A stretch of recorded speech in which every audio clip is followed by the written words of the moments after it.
Amaïs Sako pour ce tour de l'actualité. Si vous venez de nous prendre en marche, vous êtes à Matin Bonheur. Le thème de ce jour avec notre consultant, c'est la loi numéro 2013-653 du 13 septembre 2013 portant dispositions particulières en matière d'acquisition de la nationalité par déclaration. À l'instant, nous parlions des apatrides. Alors, Monsieur Koriki, dites-nous, est-ce que les apatrides peuvent se voir refouler un sol? Bon, il y a ce qu'on appelle le principe du non-refoulement, Oui. hein, ou de la non-expulsion. D'accord. En principe, non. D'accord. Alors dites-nous, qu'est-ce que la loi prévoit ou qu'est-ce que la loi va prévoir donc pour une régularisation de ces apatrides-là? Alors, on a déjà commencé depuis un moment. Comme je vous disais tantôt, il y a ceux qui sont exposés au risque apatridie, c'est-à-dire qui n'ont jamais été enregistrés à l'état civil. Donc, il y a eu les fameuses audiences foraines qui ont concerné à peu près 1 million de personnes. Mais par la suite, le relais a été pris par l'UNICEF, le ACR et d'autres structures. Qui sont vos partenaires. Qui sont le partenaire, ouais. Et qui effectivement favorisent l'acquisition les opérations d'enregistrement à l'état civil. Il y a eu également une loi, c'était une ordonnance en 2011 qui a été prorogée en 2013 pour permettre à tous ceux qui n'ont pas été enregistrés à l'état civil du fait de la guerre, de le faire directement sans frais, puisque la déclaration directement à l'état civil est enfermée dans un délai de 3 mois. C'est-à-dire au bout de 3 mois après la naissance, si vous n'êtes pas enregistré directement à l'état civil, vous êtes obligé de passer par le jugement supplétif d'acte de naissance qui est coûteux. Alors cette loi a été prorogée, elle prend fin le 31 juillet et c'était fait sous l'initiative effectivement du ministère de la Justice et puis d'autres ministères concernés par les enfants. Et la plupart des opérations sont financées par toutes ces structures humanitaires qui ont le souci de l'enfance.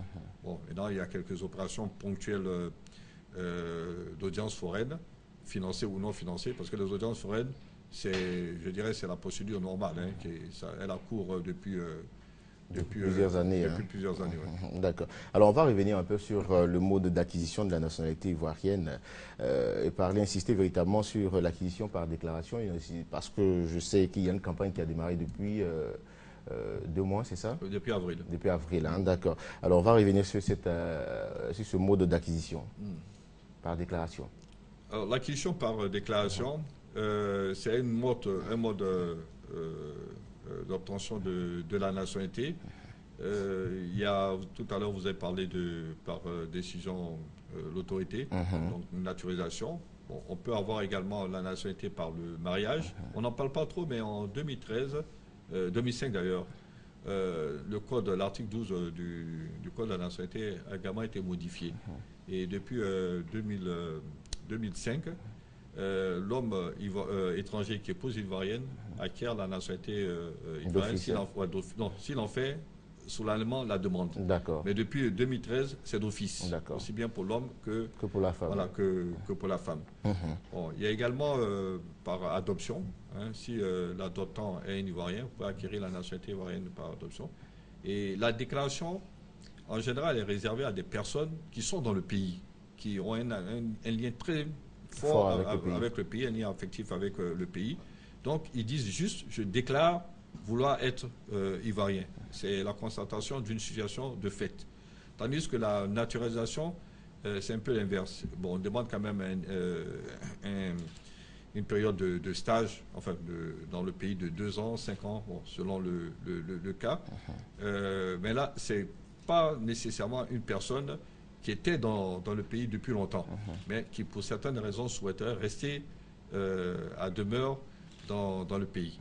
Alors, il y a certains pays, comme par exemple le Sénégal, il y a ce qu'on appelle la possession d'état de national sénégalais. C'est juste une constatation.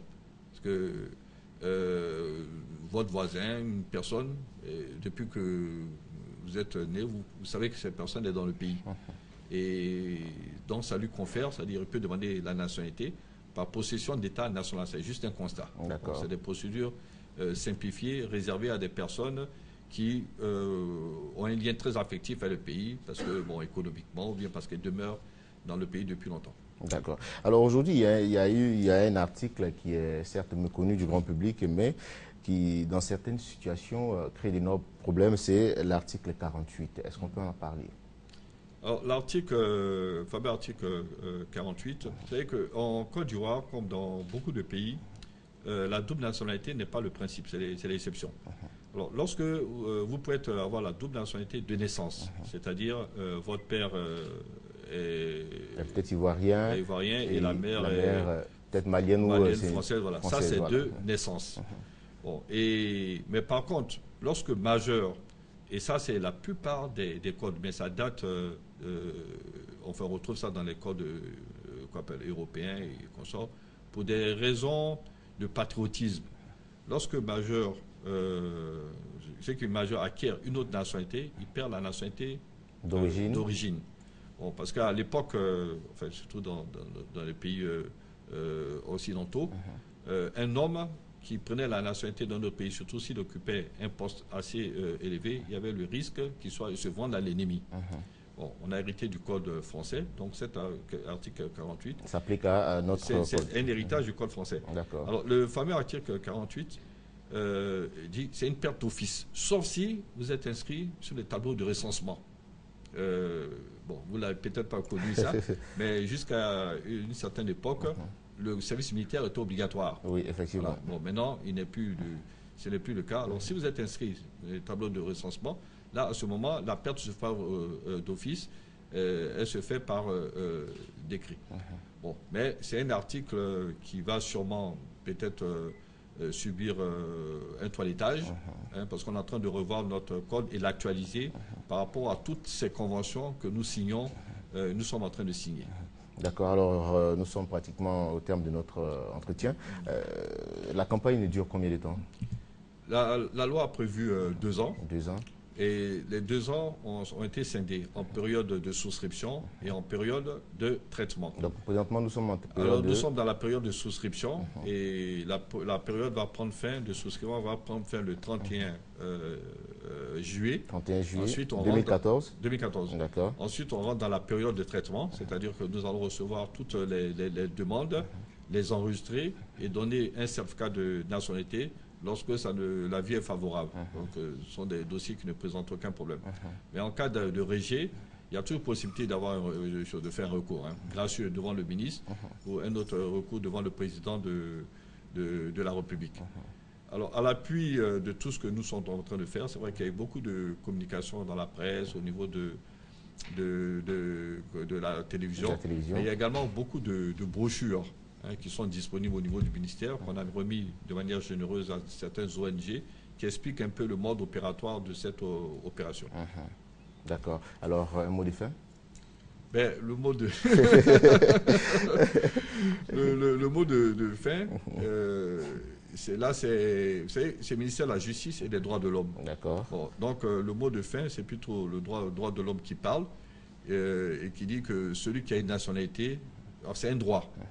Donc, cette opération a vraiment un volet humanitaire très fort, que tous ceux qui se retrouvent dans une situation floue, qui n'ont pas une nationalité bien déterminée, alors qu'elles ont des attaches très fortes à Côte d'Ivoire, qui par le biais de cette opération acquièrent la nationalité.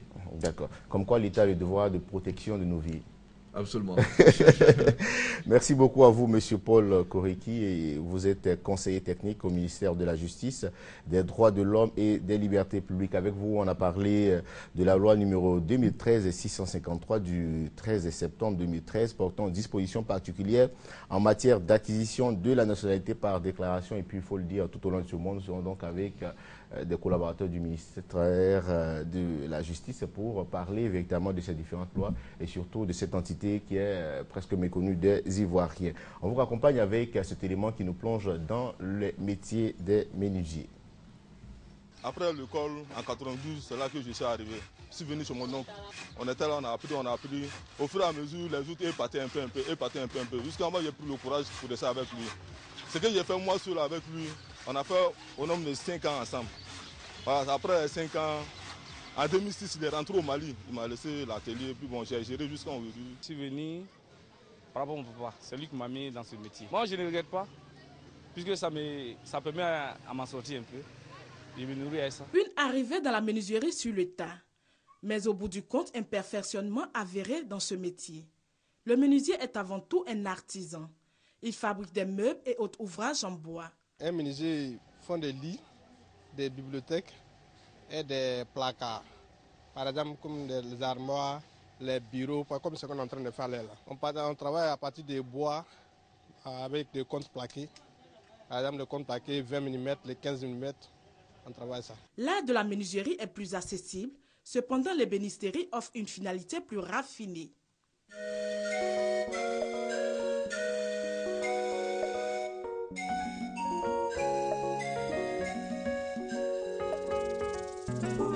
La différence même qu'un ébéniste qui ne fait pas toiture et puis un ébéniste ne fait pas le plafonnage. Un ébéniste, ce n'est pas spécialement pour les meubles, les bureaux, les lits, les placards, des trucs de bureau quoi, par exemple. Dans l'univers de la menuiserie, tout est défini au préalable avec le client.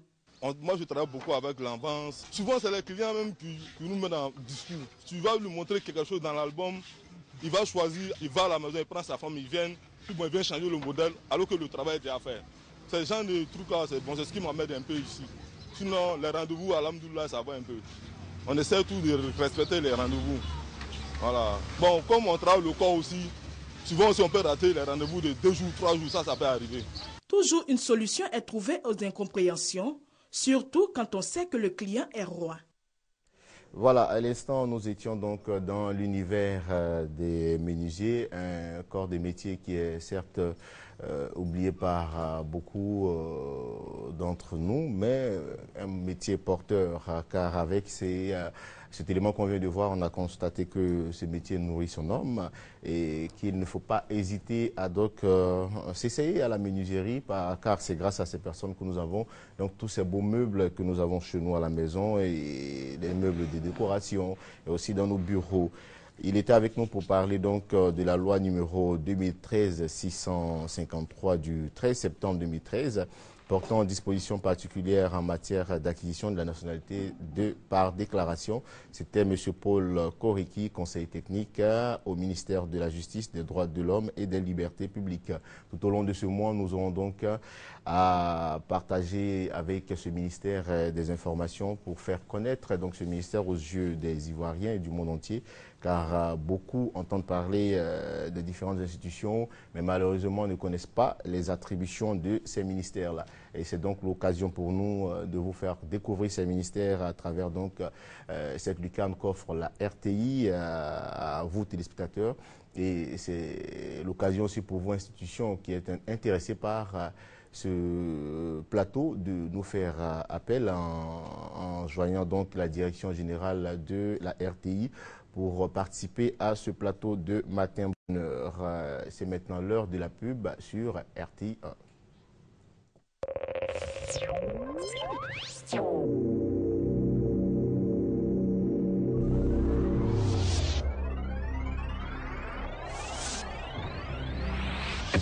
Sous le parrainage du ministre de l'Environnement, de la Salubrité urbaine et du Développement durable, Dr Alakwadou Rémy, sous la présidence de la directrice générale de la Nature, Saran Ouattara, le maire Raoul Abi et le conseil municipal de Marcory convient les forces vives de la commune au lancement du projet Marcory, commune propre, commune chic, suivi des états généraux de la salubrité au foyer des jeunes de Marcory le mercredi 9 juillet à 8 h.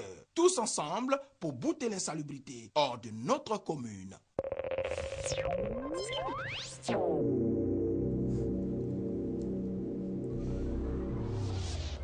Notre deuxième consultant du jour est avec nous, Monsieur Dieudonné Loba. Bonjour. Bonjour. Ça va bien? Très bien. Vous respirez la grande forme, vous. On essaie. D'accord. Avec vous, nous parlerons d'un thème qui a trait donc à la communication. Donc, c'est faire des commentaires utiles. Tout à fait. D'accord. Alors, qu'est-ce qu'il faut entendre d'abord par ce thème-là? Merci, M. Sekongo. Permettez-moi, avant de présenter ce thème, oui, de vous faire une observation. Oui. J'ai assisté tout à l'heure à l'émission avec le conseiller technique du ministre. Oui. J'ai apprécié votre attitude d'écoute. Merci. Vous étiez très attentif aux propos de l'interlocuteur, ce qui permettait justement de bien comprendre. Et à certains moments, vous avez aidé l'homme de la technique par les mots qui lui manquaient. Simplement parce que vous suiviez. Et j'ai trouvé que, sans être professionnel du journalisme, j'ai trouvé que vous êtes un grand parmi les grands journalistes de ce pays. Merci beaucoup. Merci pour ces fleurs. Voilà, ce n'est pas une fleur, c'est une observation. D'accord. C'est une critique constructive. D'accord. C'est une reconnaissance de ce que vous avez fait de bien. Merci. Tout chef d'entreprise, tout leader conduit une équipe. Et a un objectif à atteindre. Son rôle est justement de pouvoir donner des critiques constructives ou éventuellement, lorsque un membre de son équipe a un comportement détestable, de pouvoir le reprendre. Toujours animé par l'objectif à atteindre. Effectivement. Donc aujourd'hui, je vais présenter la notion de critique constructive pour un leader. Ce qu'il faut savoir, c'est qu'il y a une démarche à adopter. D'accord. Dans la position des leaders, la première chose à faire, c'est de fixer les objectifs à atteindre par l'équipe. Ensuite, c'est d'observer la mise en œuvre des objectifs et, à un moment donné, de faire les recadrages qu'il faut. Effectivement. Mais ce recadrage se fait suivant une technique. Il faut éviter, par exemple, de fouetter l'amour propre d'une personne. Parce que nous sommes tous des êtres égocentriques. Nous avons un amour propre et le langage qu'on nous tient peut nous motiver ou nous démotiver. Effectivement. L'objectif du leader, justement, c'est de motiver. C'est vrai. Voilà. Donc voilà, je vais présenter le décor. Et si vous avez des questions, je suis... D'accord. Alors, avant de parler des différentes techniques utilisées pour faire passer donc ce message qui permettra donc de motiver le personnel ou les groupes, les critiques en elles-mêmes, comment peut-on les définir? Parce qu'aujourd'hui, on a des difficultés pour discerner les critiques constructives de celles qui nous détruisent. Je pense qu'il faut toujours revenir à la notion d'objectif et les moyens qu'on met en œuvre pour atteindre ces objectifs. Si vous voulez arriver à Yamoussoukro à 14 h aujourd'hui, et une heure à laquelle vous devez quitter Abidjan. Effectivement. Voilà. Donc, si vous ne partez pas avant cette heure, on sent déjà que vous n'allez pas atteindre cet objectif. On sera obligé de mettre le pied sur l'accélérateur. Exactement. Donc, pour éviter cela, le leader doit pouvoir surveiller la mise en œuvre des activités par son équipe et savoir à quel moment un membre de l'équipe est en train de sortir de la voie la bonne. Et il lui appartient de, permettez-moi l'expression, de recadrer ce membre d'équipe pour que globalement l'objectif puisse être atteint.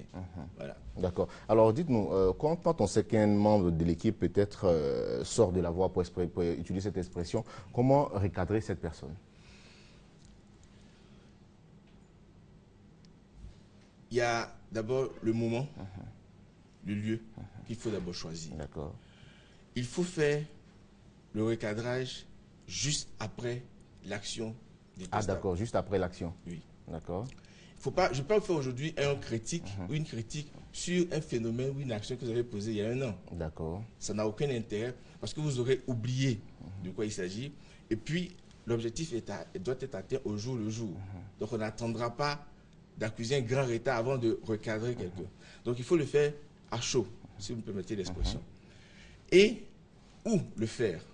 Il faut le faire sur le lieu du travail, notamment si je suis le directeur d'une entreprise, je le ferai, j'appellerai la personne concernée dans mon bureau. Et donc, le lieu et le moment. Ensuite, il faut rappeler les faits.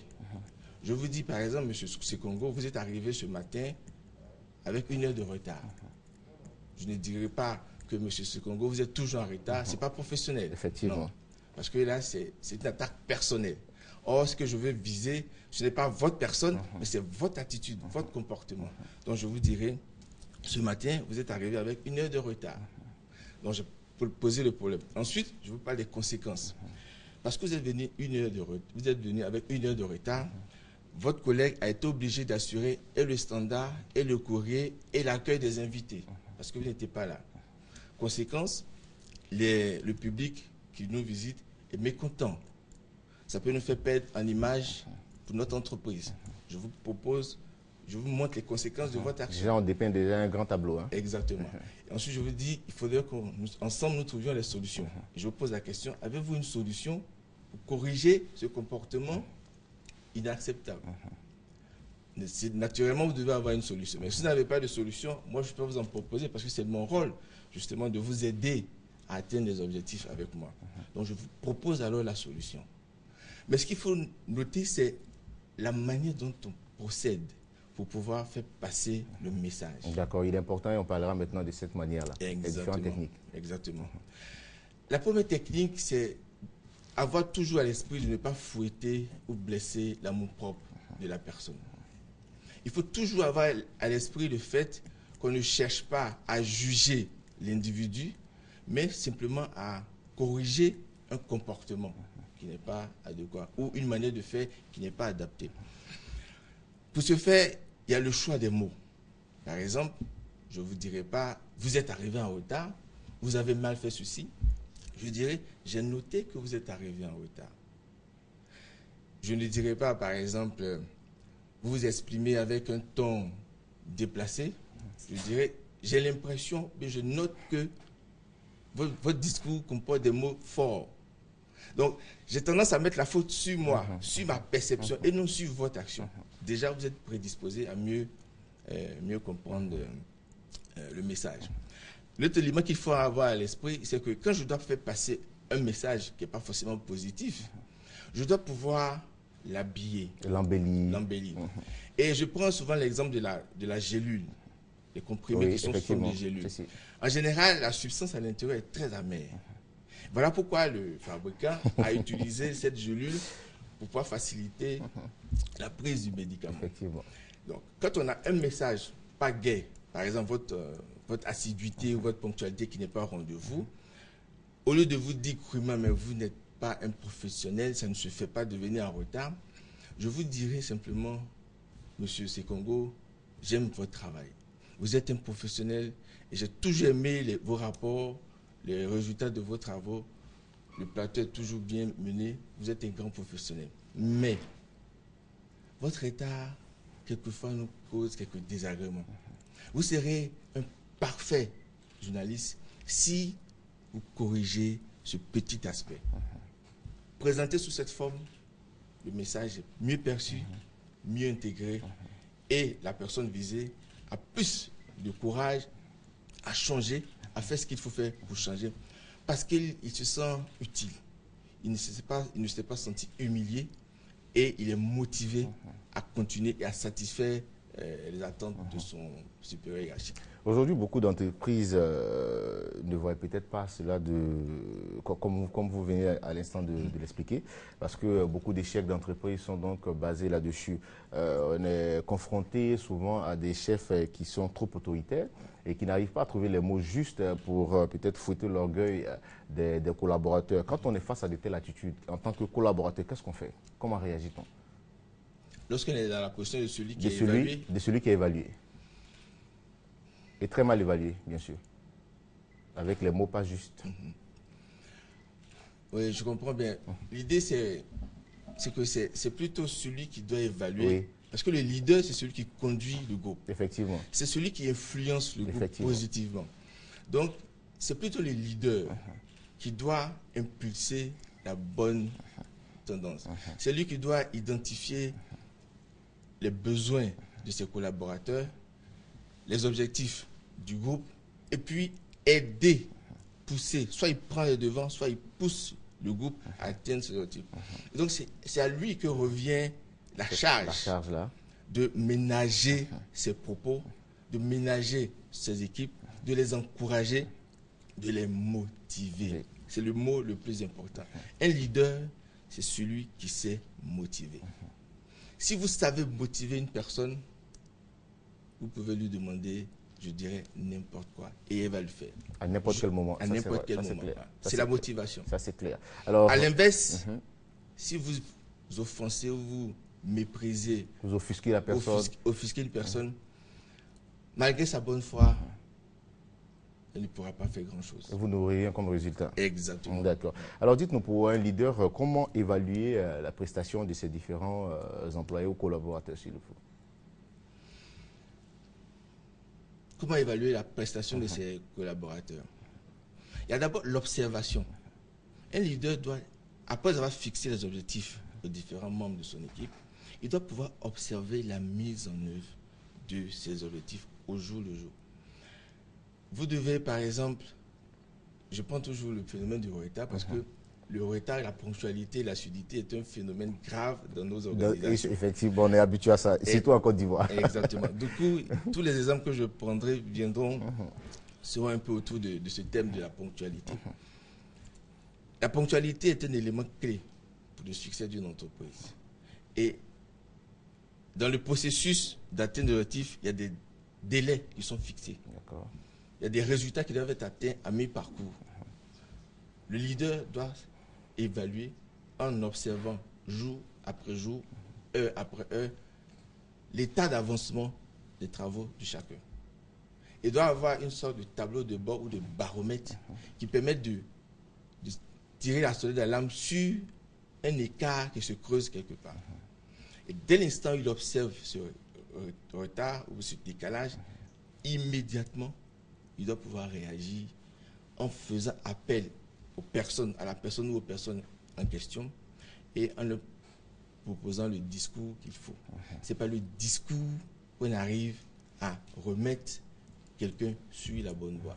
Ce n'est pas le discours qu'on arrive à maintenir la flamme, la motivation au niveau d'un collaborateur. D'accord. Il y a aussi, comme vous l'avez dit, l'explication des conséquences du comportement. C'est très important. Tout à fait. Très important. Parce que si vous ne présentez pas les conséquences, il peut ne pas percevoir ce que vous êtes en train de lui reprocher. Donc, il est très important de lui présenter les conséquences. Et comme j'ai dit aussi, il est très important de lui faire comprendre qu'il ne s'agit pas de sa personne en tant qu'être humain, mais plutôt de l'attitude ou des comportements qu'il a. On peut dire par exemple que nos autorités sont toujours en retard aux cérémonies, mais elles ne sont pas pour autant détestables. C'est le comportement de ponctualité, de non-ponctualité qui est détestable. Donc il faut toujours mettre l'accent sur le comportement, sur l'action et non sur l'individu. Voilà. D'accord. Et surtout réaffirmer que la personne a des capacités de changer. Exactement. Parce que si la personne pense qu'elle ne peut pas changer parce que le défi... Parce que tout le temps on dit je suis mauvais, je ne vais jamais arriver. Jamais. Donc il faut être positif. Positif. Voilà pourquoi on parle d'évaluation constructive, c'est-à-dire que l'évaluation doit être positive. Comme j'ai dit tout à l'heure, quand vous arrivez en retard, je ne dirais pas que vous êtes arrivé en retard, je dirais que j'ai noté le retard. Vous avez fait ceci, je perçois. Vous avez dit cela, j'ai entendu. Donc toujours amener à la personne de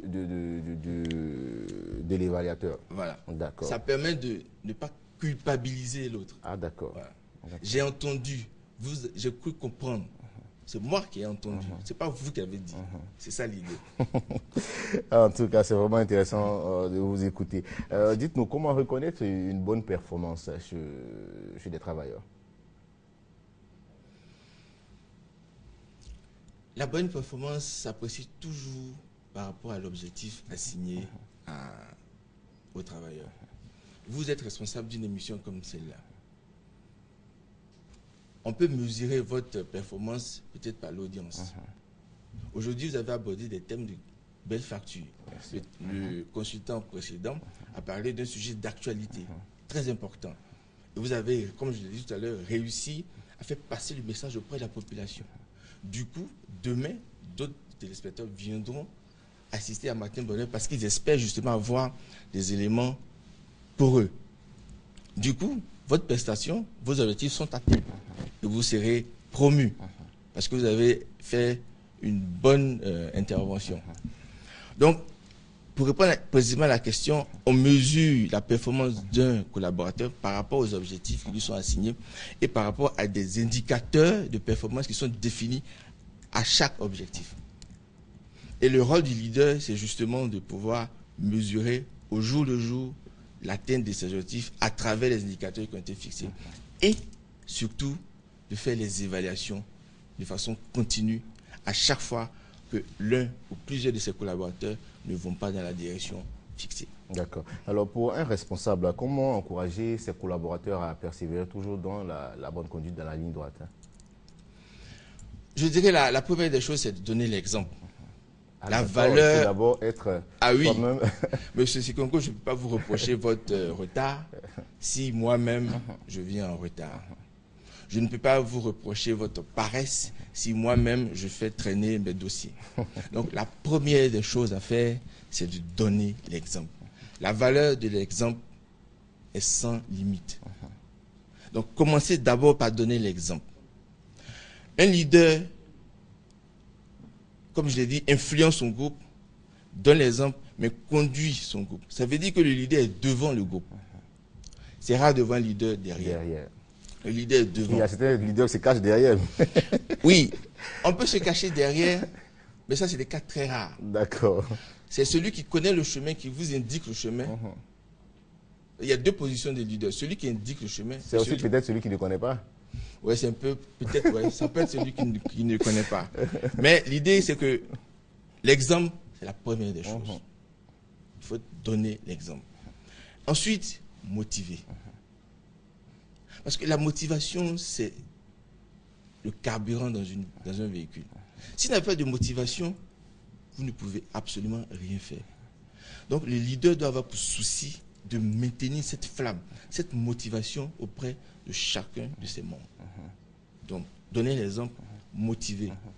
Encourager, féliciter. Voir à chaque fois que quelque chose est bien fait, il faut toujours féliciter. Reconnaître le travail bien fait. Si possible, même instaurer, pourquoi pas des récompenses. Exactement.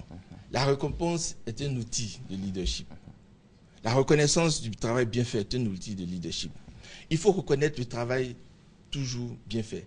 Mais pas seulement le travail de ceux qui travaillent excellemment bien. Il faut aussi reconnaître ceux qui font même des efforts, même si ce qu'ils font n'est pas significatif, pourvu que ce soit positif, il faut l'encourager. Qu'il fasse un pas quand même. Dès l'instant où il fait un pas, il faut l'encourager. Celui qui est hors jeu, il faut le ramener. Ça veut dire que tout le monde, qu'il soit performant ou pas, doit recevoir de son leader des encouragements, un soutien. La motivation doit être maintenue. C'est la flamme. Il est souvent intéressant quand même pour des collaborateurs à une des occasions, peut-être l'anniversaire, de voir ton responsable t'appeler pour te souhaiter un joyeux anniversaire. Il y a certains collaborateurs qui ont des soucis pour ne serait-ce que dire bonjour à leur responsable. C'est difficile. Oui, c'est vraiment difficile et on ne mesure pas à quel point un petit coup de fil de son patron peut créer chez l'employé un sentiment d'appartenance. C'est presque un SMS. Parfaitement. Et le témoignage de quelqu'un qui a reçu de son patron un SMS à l'occasion d'un événement qui lui est arrivé. Et jusqu'aujourd'hui, il en parle. Parce qu'il ne pouvait pas imaginer que son patron pouvait penser à lui, petit employé, ce jour-là. Et il l'a fait. Du coup, ça a créé chez cet employé ce sentiment d'appartenance, ce devoir de servir, cette motivation de travailler davantage. Parce que, comme je dis, tout homme a un ego. Et si vous sentez que les gens s'intéressent à vous, nécessairement, vous vous intéressez à eux. D'accord. Ouais. Donc, le leader doit veiller à ce que les membres de son équipe se sentent appartenir à une équipe et non pas à un groupe. D'où la différence entre une équipe et un groupe. Un groupe, est composé de personnes qui n'ont pas forcément d'intérêt commun. Voilà. Alors qu'une équipe, c'est d'abord un groupe, mais ils ont des affinités, ils ont un objectif en commun, ils travaillent de concert. C'est ça la différence entre une équipe et un groupe. D'accord. Alors, que retenir, M. Loba, de notre thème du jour? Que retenir? Une chose, c'est que avec le bon mot, le bon discours, un leader peut réaliser des merveilles. Il n'est pas nécessaire d'utiliser la force, la menace. Ça ne sert strictement à rien. Juste le bon terme, le bon moment, et vous réalisez des exploits. Et surtout le bon ton. Le bon ton. Je n'ai pas oublié d'employer le bon ton, mais effectivement, le bon ton, peut-être que l'expression n'était pas venue dans le bon contexte, mais le bon ton est la clé qui ouvre des merveilles. Merci beaucoup à vous. Okay. Très heureux de vous retrouver la semaine prochaine. C'est ça, toujours avec un plaisir. Alors, on vous raccompagne avec cet élément qui nous plonge dans l'univers des ferronniers.